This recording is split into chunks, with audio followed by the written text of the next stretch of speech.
मोदी ने करा क्या के लो इसमें कुत्ते के अलावा?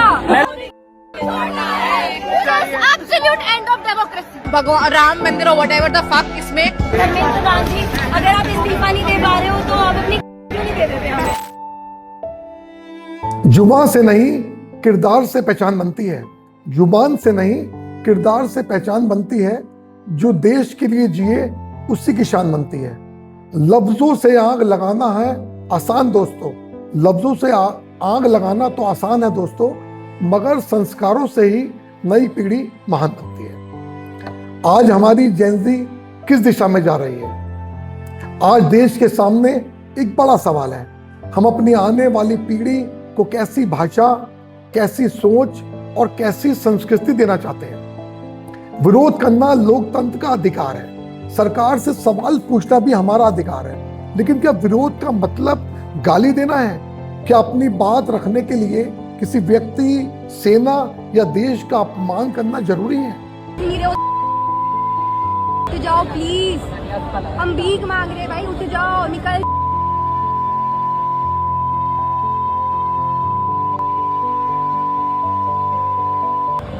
और खड़े हो ना तन के, अगर इतना तन के बॉर्डर पे खड़े हो जाते तो पहलगाम में मर नहीं रहे। है क्या ये मोदी?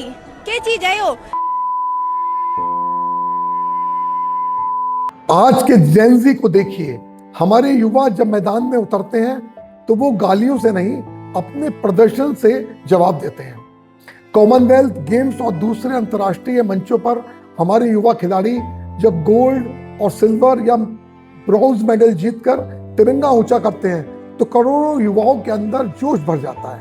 मनु भाकर, नीरज चोपड़ा, पीवी सिंधु और अवनी लेखरा जैसे अनेकों खिलाड़ियों ने हमें बताया कि पहचान शोर से नहीं, मेहनत और उपलब्धि से बनती है।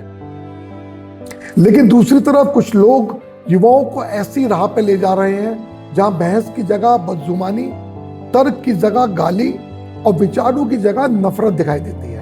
कुछ मिनटों के लिए सोशल मीडिया में वायरल होने के लिए देश के प्रधानमंत्री, सेना और संवैधानिक संस्थाओं के खिलाफ अमर्यादित भाषा का इस्तेमाल करना ना तो बहादुरी है और ना ही ये लोकतंत्र है। देश के ऊपर तुम समझ आ रही है? तुम्हारे से ज्यादा बड़ी वफादार होता कम से कम अपनी गली के लिए, तुम वो भी नहीं हो। स्वामी विवेकानंद ने कहा था, हम वही बनते हैं जो हमारे विचार हमें बनाते हैं। इसलिए इस बात का ध्यान रखिए कि आप क्या सोचते हैं। आपके विचार ही आपके चरित्र का निर्माण करते हैं और उनका प्रभाव बहुत दूर तक जाता है। इसलिए हमारे जेनजीज को भी यह तय करना होगा कि हमें सोशल मीडिया पे अभद्र भाषा बोलकर कुछ मिनट की चर्चा चाहिए या अपनी मेहनत से देश का नाम रोशन करके जिंदगी भर का सम्मान।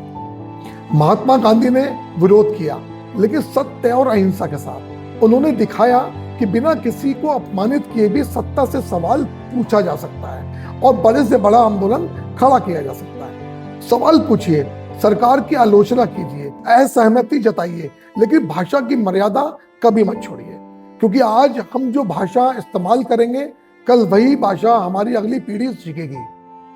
याद रखिए, देश को गाली देने वाले नहीं, देश के लिए कुछ कर गुजरने वाला युवा चाहिए, क्योंकि असली क्रांति आवाज ऊंची करने से नहीं, अपना कद ऊंचा करने में है। जनून ऐसा हो कि वतन के काम आए, जनून ऐसा हो कि वतन के काम आए, हर कदम उठे तो भारत के नाम आए। तिरंगा सिर्फ हाथों में नहीं, दिल में रखना।